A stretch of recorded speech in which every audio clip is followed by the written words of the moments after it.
अतिशय आनंदाची गोष्ट आहे की लाडकी बहीण योजनेचा दुसरा टप्पा आपल्या नागपूरमध्ये 50 लाख खात्यांमध्ये पैसा डिपॉझिट करून आपण सुरू केलेला आहे आणि आता जवळजवळ 1,60,00,000 आमच्या भगिनींच्या खात्यामध्ये 3,000 रुपये महाराष्ट्र सरकारने त्या ठिकाणी जमा केलेले आहेत।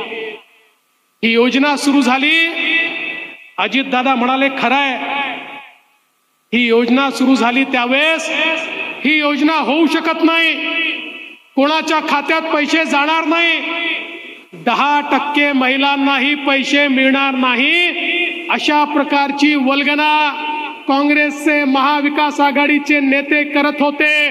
त्या नेत्यांना माझं आव्हान आहे, अरे आमच्या बहिणींना विचारा, त्यांच्या खात्यामध्ये पैसे पोचलेले आहेत, तुम्ही कितीही या ठिकाणी दूषणं दिली, अरे मुद्दई लाख बुरा चाहे तो क्या होता है, वही होता है जो मंजूर खुदा होता है। आमच्या बहिणींना आम्ही सांगितलं आणि त्यांच्या खात्यामध्ये ते पैसे पोचवले।